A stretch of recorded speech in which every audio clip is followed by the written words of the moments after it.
I want to show you how you can cheaply turn a really small space into a productive garden.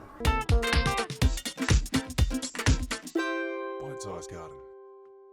The space behind me is not that much different for what you might find on your front porch perhaps, or a balcony, or even a small courtyard in an apartment complex. So let's have a look at what we can do. While I get to work in the background, I'll let you know the plan. When you have limited floor space, the last thing you want to do is use it up with something permanent and bulky. So a vertical wall garden here is the ideal solution. The space I have to work with is slightly larger than the width of a pallet, so it's the perfect size for a pallet garden. The first step is to remove the timber slats we don't need.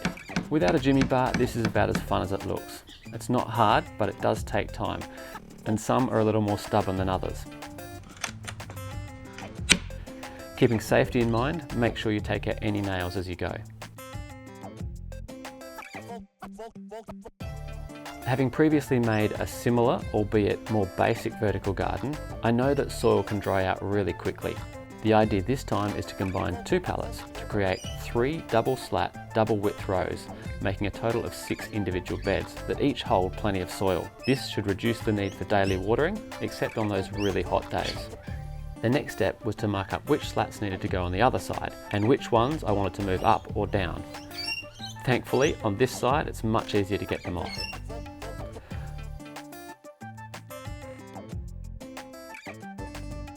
It was about now that I really regretted hammering that last nail in, because it was right where I needed to position the nail on the replacement slat. Oh well, live and learn. At the end of this video, I am going to be planting these beds out. I'll also talk through what everything cost and how long it actually took me to build it. So make sure you stick around for that. This was all pretty easy and rather therapeutic. Call me simple, but bashing stuff with hammers is a lot of fun. That's the front done. Now time to move on to the slats for the back pallet. The broken slat here doesn't matter at all because it will never be seen. And by the way, I'm just reusing the old nails. Now it's time to join the 2 pallets together. Never one to waste a resource, I used the leftover damaged slats to make the feet and joining braces. At first, I was going to make them all the same size, but then I realised that if I made the joiners slightly smaller, they'd be hidden, which would look a lot nicer. These will actually perform 2 roles, joining the garden wall together and helping to hold the soil in place, which you'll see a bit later. At first, I thought I'd need 4 feet at the bottom, but ended up going with just the 3.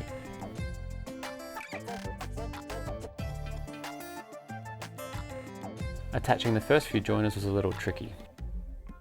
It would have been easier with some clamps, but the 10 metres I'd have to walk to the shed and back seemed a little too far at the time, so I made do without them. Once the first was on, and then the feet, the rest came together really easy.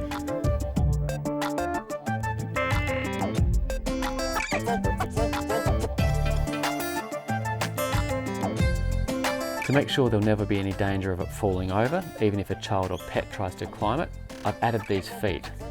These were made for some off-cut timber I had, but you could easily make them out of the off-cut slats just stuck together. Next, a lick of paint.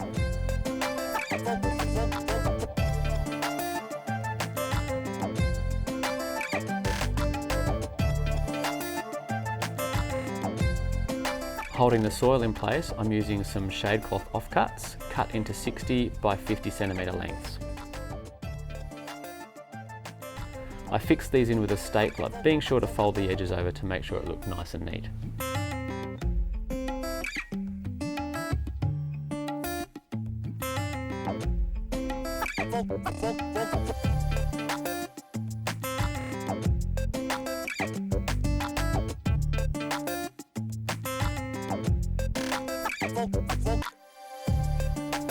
If I wasn't in COVID-19 lockdown right now, I'd probably have just gone and bought some potting mix. But luckily I have some sheep manure, some worm castings from my worm farm, and a bit of leftover soil I can mix together to create a rich growing medium that will retain moisture well. The beds took more soil than I thought, which is great news for the plants. I estimate you'd need about 4 bags of potting mix, something in the order of 100 to 150 litres if you went that way. I would like to grow some strawberries in one of these beds, but we're coming to the end of the season here. I do have some potted up, so I'm just going to put these in here for the moment and hope I get a few strawberries out of them before they die back for the winter. Make sure you get high quality potting mix if you're going to use that, and you probably want to add in some compost or manure in there as well. Everything you can do to retain moisture is a bonus in a vertical garden. So before planting, I use some soil wetter to give our new garden the best start possible. In this bed, I'm going to be putting some mint, two types in fact. Some common mint and some Vietnamese mint, which can battle each other out for supremacy. They are both pretty vigorous growers, but they do like a lot of water. These are just cuttings, which I'm planting directly into the soil. Using a small twig to make holes is a good idea, but otherwise they're just going straight in. Common mint is a great summer flavour. It's really nice in cool drinks and always smells lovely and fresh. I haven't done anything to these cuttings other than pull off some of the leaves. Removing the leaves helps the cutting put its energy into growing roots from where the leaves have been removed. So plant them nice and deep. Do the same with the Vietnamese mint. It's another great summer flavour that you can chop up and add to stir fries or spring rolls, and it's really easy to grow. In fact, this will just grow in a glass of water. It'll be interesting to see in a couple of months' time as they're fighting each other for space. I might even have to do some refereeing. Be quite gentle when working with the soil here. Not that the mint really cares, but it's a good habit to get into not to damage roots for smaller plants. A bit of watering will help fill in the rest of the soil. In this bed, I'm putting some Italian parsley. The seeds I gathered from a couple of plants I had growing earlier this year. Again, I'm not being very scientific here. I've got heaps of seeds and it grows like a weed, but I love it. It's a great fresh flavour that you can add to salads, chopped up and sprinkled over eggs or pasta sauce. It really is wonderful and so easy to grow. On the top left here, I'm going to plant some rainbow chard or coloured silver beet. It's another thing that's great to have growing close at hand. I collected these earlier this year as well, and I've got plenty of seeds, so I'm putting way more in here than I probably should, but it's really very hardy and a great addition to so many meals. You can even eat it raw when the leaves are young, which will be good if I have to thin them out a little bit. Next to them, I've got some lettuce seedlings, another thing I always like to have close at hand for salads or sandwiches. Once established, you can just pick a few leaves every day and they'll keep going for months. Below the lettuce, we have some coriander or cilantro. I know there are many people out there who don't like this, but I'm certainly not one of them. I love it. It's another flavour that just screams summer to me, and it's great with curries and so many other Asian or subcontinental foods. It does need a lot of water though, which is why I'm putting it down lower. As soon as it dries out, it tends to bolt to seed, and I want to get as much out of these as I can before the winter months set in. Another great thing about coriander is that it attracts a lot of beneficial insects, in particular ladybugs. So if it does go to seed, don't be in a rush to pull it out. It's a great thing to have in your garden. It's time to water these guys in, which will help wash the soil in around the roots. It's a good idea to water these daily in the first few days. This will help ease them from any transplant shock and help the soil settle. After that, a couple of times a week should be fine unless it's really hot. We're on the home stretch now. I'm adding a little bit of slow release fertilizer because even though there are heaps of nutrients in the worm castings, leafy greens are really hungry plants, and this will give slow, long-term nutrients like nitrogen and potassium, as well as trace elements like copper, manganese and zinc, which plants need for healthy growth. Next, I'm just adding some sugarcane mulch to help the water retention, and it is a good idea to water this afterwards to stop it blowing away. And lastly, I like to add a few spent coffee grounds to ward off the slugs and snails and other bugs that might want to chow down on our seedlings. I find this a really good, cheap and safe alternative to using poison deterrents. Now there is one small change I want to make because I found a self-seeded wild rocket plant in my front yard. We do love rocket in this house, so I thought it'd be a great addition here. I'm going to sacrifice a little of my Italian parsley to make space, but that's okay. They can fight it out later on too. It wasn't the most surgical of extractions, but thankfully this is a pretty hardy plant.